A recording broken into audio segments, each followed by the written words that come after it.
Tonight at 6, IMPD is still searching for the person who shot and killed a teenage girl. This happened on the south side of Indianapolis on Saturday. The victim is 14-year-old Deandra Clay-Staples. What caused this? What happened? Even whatever it was not enough to gun her down like this. You understand? It wasn't enough. It wasn't enough to do this to a child. If y'all ain't had no guns, y'all wouldn't be doing nothing. Because y'all cowards. Y'all do it real quick and take off running. That's exactly what y'all doing. Cowards. The G3 Steppers came together at their Northwest Side studio to remember Deandra. She was very joyful. She was hyped. In the nearby trees, symbolic perhaps that Deandra's memory is not going away. Show them how to overcome, Father God, yet another senseless death. Before a balloon release, a prayer for peace, justice, and the girls who lost a friend. For you, Deandra. Love you. Many of the balloons released immediately got stuck. She didn't want to leave. She always often came and on days that she didn't have practice to work. Grief counselors spoke to the girls and their parents about how to cope and move forward. I'm still sad, but I try not to Mourning, but stepping forward. In Indianapolis, Rich Knight, 13 News. In the quiet streets of Indianapolis, a tragedy unfolded that left a tight-knit community reeling and a family devastated. It was a cold winter night when Deandra Clay-Staples made the fateful decision to sneak out and attend a party, a choice that would cost her life. On the night of January 10th, 2025, everything changed. Deandra's night out with friends turned into something far darker and more sinister. After sneaking out, she joined her peers at a party, but something went horribly wrong. Hours later, her lifeless body was discovered outside an apartment complex, almost frozen in the snow with purple lips, a haunting detail that would forever mark this tragic loss. This story raises crucial questions about the dangers lurking in seemingly harmless decisions, the impact of peer pressure, and the hidden realities that can lurk beneath the surface of even the most ordinary nights. Join us as we delve into the life of Deandra Clay-Staples, uncover the events leading up to her death, and explore the ongoing investigation that seeks justice for this innocent victim.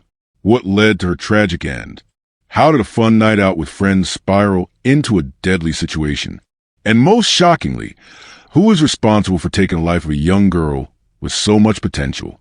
If you're captivated by real crime stories that peel back the layers of truth, make sure to hit that subscribe button. Your support means the world to us as we uncover real cases, raise awareness, and give a voice to the voiceless. Before we dive into today's story, we want to hear from you. Where are you tuning in from? And how you feel as the story unfolds? Welcome to Deadly Crime Unmasked, the show where we expose the shocking crimes that rip through communities and the chilling secrets lurking behind closed doors. These are real people, real events, real consequences. Don't forget to subscribe and activate notifications. You won't want to miss the gripping story that's coming up. Now, let's dive in. Deandra Clay-Staples, a 14-year-old freshman from Indianapolis, Indiana, was a typical teenager with a promising future ahead of her. She lived with her family on the south side of Indianapolis, a part of the city that was home to many hardworking residents, and a community that valued family, connection, and the sense of belonging. Raised in a close-knit household, Deandra's family was at the core of her life. Her parents, though often busy with their own responsibilities, remained supportive of Deandra's interests, and they encouraged her passion for dance. Deandra's love for dance started at a young age, and over the years, it became a defining feature of her life. She wasn't just any dancer. She was known for her unique style and the determination that she brought to every rehearsal. Deandra was a member of both her high school's dance team and a local step group called G3 Steppers. Her involvement in these teams gave her a sense of purpose and a platform to showcase her talents. Dance, for Deandra, was more than just a hobby. It was a way for her to express herself and stay connected with others who shared her passion. Her friends and teammates admired her for her talent and her energy. Though she was small in stature, weighing only 80 pounds, Deandra had a large presence. She commanded attention wherever she went, whether it was on the stage performing with the G3 Steppers or in the classroom. Her peers often describe her as small but mighty, a description that captured her essence perfectly. She was known for her infectious energy, her contagious smile, and her unwavering confidence. Deandra was a hard worker, constantly pushing herself to improve both in dance and academically. At school, she kept up with her studies, managing to balance her responsibilities with her extracurricular activities. She was a bright student who enjoyed learning, and though she was still young, her teacher saw potential in her that extended far beyond high school. Her family, particularly her parents, were proud of her accomplishments and supported her in every way possible. They believed in her dreams and pushed her to aim high. Deandra was a daughter they could rely on, someone who brought joy to their home with her upbeat personality. She also had a solid group of friends, many of whom she met through her involvement in the dance world. These friendships were important to her, as they provided a sense of camaraderie and mutual support. She valued her friendships and always made an effort to be there for others, whether it was helping with schoolwork or just being a listening ear. Despite her popularity and close relationships with her peers, Deandra remained grounded. She wasn't caught up in the typical pressures that many teenagers face, such as trying to fit in or seeking validation. Instead, she found fulfillment in the things she loved: dance, her friends, and her family. However, like many teenagers, Deandra was not without her challenges. She sometimes struggled with the expectations placed on her, and as she navigated the world of adolescence, there were moments of rebellion, just as there are with most teens. It was during one of these moments that Deandra made a decision that would change her life forever. That night, Deandra made the choice to sneak out of her house and attend a party with her friends. She had always been responsible, and this decision to step outside her usual boundaries may have been influenced by the desire to be a typical teenager, to experience life beyond the structured environment of her home. While this is not an uncommon choice for a teen, it marked the beginning of a series of events that would take a tragic turn. Deandra's decision to attend that party, unbeknownst to her family, would ultimately lead to her death. Up until that point, Deandra's life had been a bright and promising one, filled with potential. She was excelling in the things she loved, had a strong support system, and seemed to be on a path toward great things. Her future appeared limitless. She had the talent, the drive, and the determination to achieve whatever she set her mind to. But as Deandra left her home that night, no one could have predicted that this seemingly harmless decision would set off a chain of events that would forever alter the lives of those who loved her. Her story is a reminder of how quickly life can change. Deandra, with all her promise and potential, was a typical teenager. The party itself was not organized by any adults, and its location was somewhat secretive. In the world of teenagers, secrecy often plays a major role in these social gatherings. The party was being held at an apartment complex on the south side of Indianapolis, and it was being promoted mainly through word of mouth. This meant that Deandra, like many of her friends, had to rely on whispers and rumors to find out the details. The group of friends that Deandra went with had been part of her social circle for some time. These were the same individuals she spent time with at school, practiced dance with, and shared personal moments with. Among them were a few familiar faces, but there was a sense of excitement and mystery around the event, as it was being billed as one of those rare parties that promised an unforgettable night. The secrecy surrounding her departure from home was critical in understanding the chain of events. Deandra's parents were unaware of her plans to leave the house that evening. She didn't inform them of where she was going or whom she was going with. She simply left. Like many teens, Deandra's decision to leave was likely done in a rush, possibly driven by the urgency to make it to the party on time. She may have told her parents she was staying home or going elsewhere, creating a false sense of security for her family, while she engaged in something much riskier. By the time Deandra had snuck out, her family remained completely unaware. The decision was made in the heat of the moment, with little regard for the consequences. Teenagers, particularly in a moment of excitement or rebellion, often fail to fully consider the impact of their actions. While her parents may have had their rules in place, they likely believed their daughter was safe within the comfort of her home, not knowing that Deandra had ventured into a dangerous situation far beyond their control. In the end, Deandra's decision to attend the party wasn't driven solely by the desire for fun. It was a combination of peer pressure, the need to feel accepted, and a desire to break free from the constraint of parental authority. These factors culminated in a night that would change everything for Deandra, and for those who loved her. It was a decision that, in hindsight, was filled with unforeseen risks. And while the full details of that fateful night remain unknown, what happened afterward would forever change the lives of everyone involved.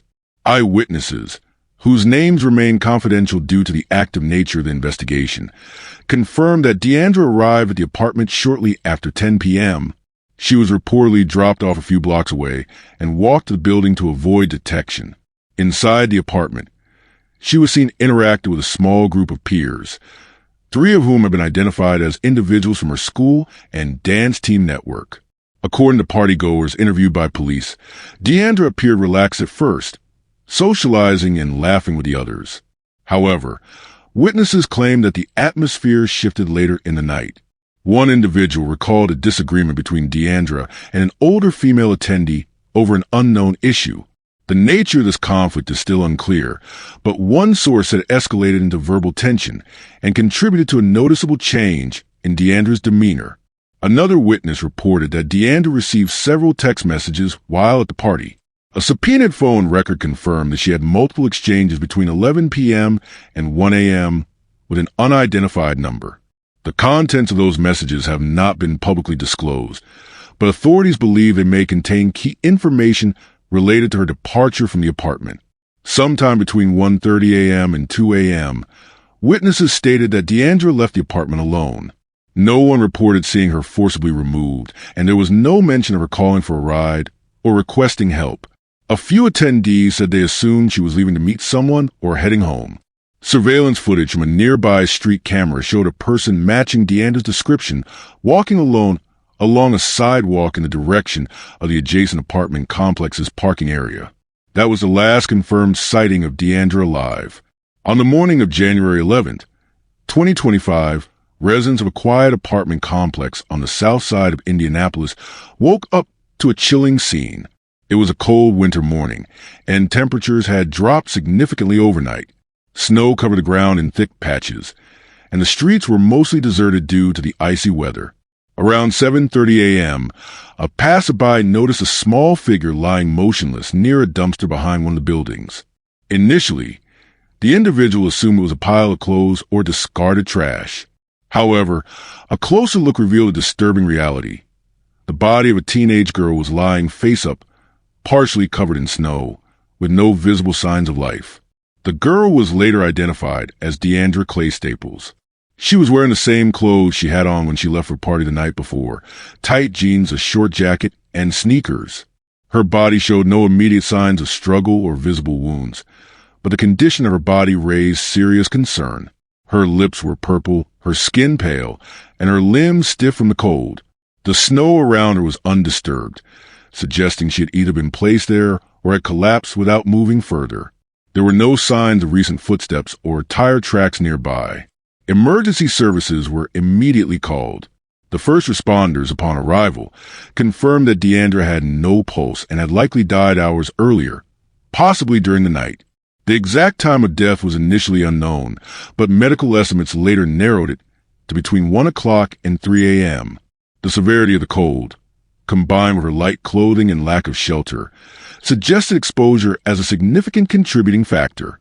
However, the presence of a gunshot wound, later discovered during the autopsy, confirmed that Deandra's death was not accidental.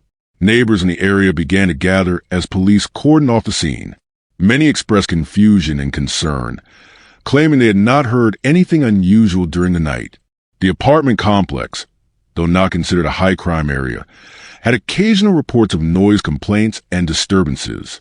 Still, no one reported hearing gunfire. The police initiated a standard homicide investigation. The first step was securing the crime scene and collecting preliminary evidence. Officers cordoned off the area and began documenting the surroundings. They took photographs, preserved physical evidence, and canvassed nearby buildings to identify potential witnesses or surveillance footage.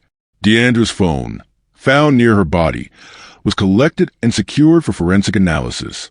A timeline was established. Deandra reportedly left her home late on the evening of January 10th, 2025. She was believed to have attended a party hosted by local teens at or near the apartment complex where her body was found. She did not return home. Her parents were unaware she had left the house, and it wasn't until police notified them the next morning that they learned of her death. Surveillance footage from the area was limited. One camera near the complex captured a group of teens walking into the building around 10:47 p.m., but visibility was poor due to low lighting and snow. No camera captured the actual moment of the incident, nor did it record Deandra leaving the building. Detectives focused on identifying the attendees of the party. Through social media analysis and anonymous tips, several names emerged. Interviews began with close friends and classmates. Some admitted to being at the gathering, but claimed they left before anything happened. Others denied knowledge of Deandra's attendance, though her phone's location data confirmed she had spent several hours in the vicinity. One of Deandra's close friends, a 15-year-old girl, was interviewed twice. She initially denied knowing about the party, but inconsistencies in her second statement raised suspicion. She later admitted that Deandra had joined the group without parental permission and had gotten into an argument with another attendee. According to this witness, the confrontation was verbal and did not escalate to physical violence. Another person of interest was a 16-year-old male who allegedly hosted the gathering. Police obtained a warrant to search his phone, which revealed several deleted text messages referencing Deandra. One message a friend read, "She freaked out. I didn't think she'd run off like that." Investigators retrieved the deleted messages using data recovery tools and are analyzing their context. As of now, this individual has not been formally charged. Forensic evidence at the scene was limited. Deandra's body showed signs of blunt force trauma, but no definitive cause of death was immediately determined. An autopsy was conducted, and the report noted a combination of cold exposure and internal injuries. Toxicology tests are pending. There were no obvious signs of sexual assault or robbery. No fingerprints other than Deandra's were recovered from her phone. Her clothing had fibers not belonging to her, suggesting physical contact with others. The absence of eyewitnesses has severely impacted the pace of the investigation. No one has admitted to witnessing Deandra's death or seeing her in distress. Some individuals have provided conflicting statements. Others have refused to speak or have requested legal representation before answering further questions. Several juveniles involved are under legal age, requiring the presence of guardians or attorneys during questioning, complicating procedures. Law enforcement has identified at least 4 persons of interest, but lacks the physical evidence to make arrests. Officers continue to seek digital evidence from social media platforms, phone records, and cloud backups. Subpoenas have been issued for accounts connected to those present at the party. In addition to digital forensics, police are attempting to reconstruct the final hours of Deandra's life using GPS data from her phone and any overlapping location data from the phones of others at the party. Investigators believe someone in the group knows exactly what happened, but fear of legal consequences or retaliation may be preventing them from speaking out.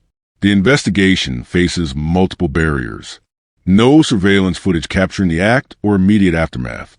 No conclusive forensic evidence pointing to a suspect. Uncooperative or hesitant witnesses. Legal limitations in questioning minors. Lack of a murder weapon or item that inflicted the trauma. As of now, the investigation remains open. The IMPD continues to urge the public to come forward with information. Anonymous tips can be submitted to Crime Stoppers. Police have not ruled out foul play. Until someone is held accountable, the case of Deandra Clay-Staples remains unsolved. Deandra's family responded with confusion, disbelief, and frustration. According to statements made by relatives, Deandra had left home the night before without notifying anyone. When she didn't return home by morning, her family began to worry. They later received the devastating news that her body had been found outdoors in the snow, with signs of exposure and possible foul play. Her mother stated in a local news interview that Deandra had dreams of becoming a professional dancer. Her father mentioned that Deandra was usually respectful and not the type to disappear without notice. These reactions reflect a clear sense of shock, as her family did not expect such an outcome. Her close friends describe her as energetic, driven, and full of potential. Several of them admitted that she had mentioned the party earlier, but none of them expected the situation to escalate into violence. Some even said they regretted not discouraging her from going out that night. Others expressed fear and confusion, stating that the people who were with her during her final moments were not speaking openly about what happened. Friends and classmates shared their reactions online, using hashtags and tribute posts to raise awareness and call for justice. Local news outlets conducted interviews with classmates and members of the G3 Steppers, the dance group Deandra participated in. A teammate mentioned that Deandra was known for being small but mighty. Despite weighing just 80 pounds, she held her own in a team full of older and larger dancers. Her coach described her as focused, always arriving on time, and eager to improve her skills.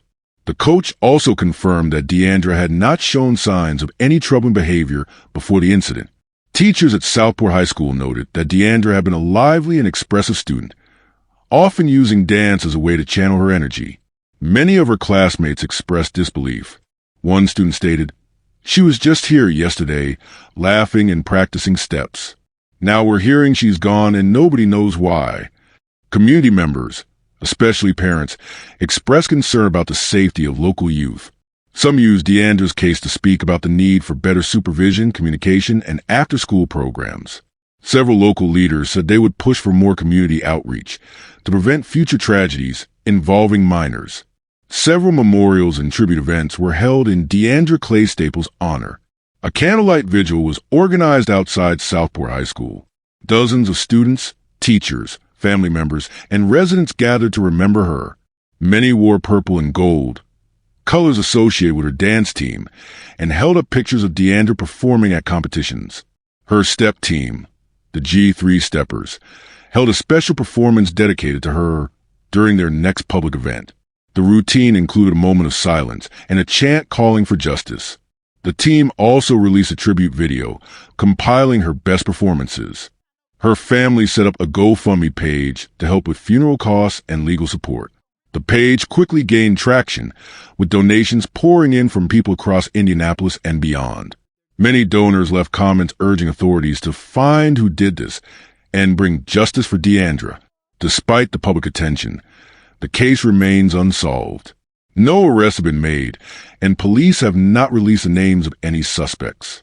The Indianapolis Metropolitan Police Department, IMPD, has stated that they are reviewing surveillance footage from nearby buildings and have interviewed several individuals who were at the party.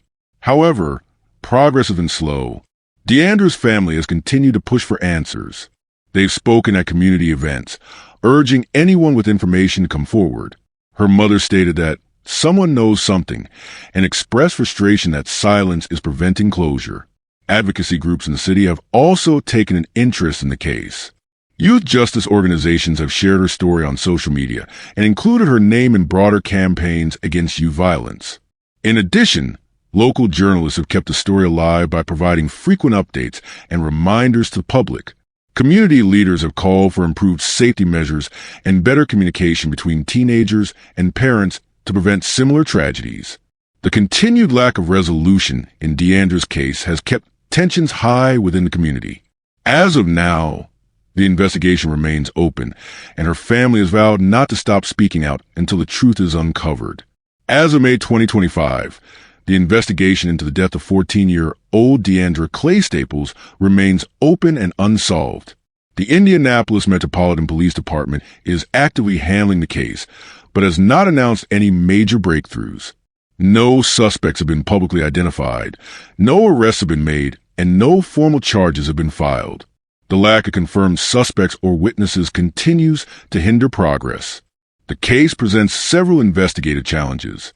First, Deandra was last seen attending a party the previous night.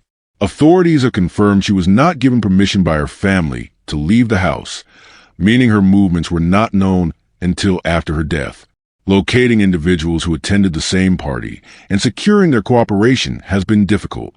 Second, there is limited physical evidence available. No murder weapon has been recovered.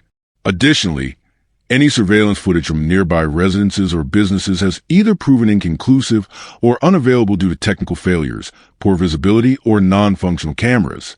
The IMPD has also faced difficulty getting clear, cooperative testimony from potential witnesses. Many of the teenagers present that night are minors. Some are reportedly refusing to speak without legal representation. Parents of these teens are allegedly instructing them to avoid any statements without formal warrants or subpoenas. This has created a wall of silence around the case. No identified suspects. At the time of this report, no official suspects have been named. Police have not disclosed whether they believe Deandra was specifically targeted or she was a victim of a broader altercation. Law enforcement has remained vague about whether the shooting was accidental or intentional, citing the need to protect the integrity of the investigation. While rumors on social media suggest certain individuals were involved or present during the incident, these claims have not been verified. IMPD has not confirmed any person of interest. This lack of clarity has led to widespread speculation, but no official findings have supported any of the circulating theories. Recent developments. Since January, detectives have conducted multiple interviews and revisited the crime scene several times. They have reportedly retrieved phone records from Deandra and some of the individuals connected to the party. The results of digital forensics are pending, and authorities are analyzing text messages, call logs, and location data to piece together the sequence of events. The Marion County Coroner's Office completed an autopsy on Deandra. While the results confirmed a gunshot wound as the primary cause of death, toxicology results have not been publicly released. Officials have neither ruled out the presence of drugs nor confirmed it. IMPD has also appealed to the public multiple times, requesting anyone with information come forward. Crime Stoppers has offered a reward for tips leading to an arrest, but no significant leads have been disclosed. Several critical steps remain before justice can be achieved in Deandra Clay-Staples' case. Investigators need first-hand accounts from individuals who were present at the party or who had direct communication with Deandra that night. Without witness statements, the timeline remains incomplete. Additional footage from surrounding streets and buildings must be reviewed in detail to identify any movement patterns or potential suspects leaving the scene. Full digital analysis of Deandra's phone, her friends' phones, and social media messages must be expedited. There may be crucial clues in her last conversations or group chats. Residents and parents must encourage transparency and support law enforcement efforts. Any person withholding information may unknowingly be obstructing justice. IMPD must consider releasing more specific details about the investigation status to pressure potential witnesses and inform the public of potential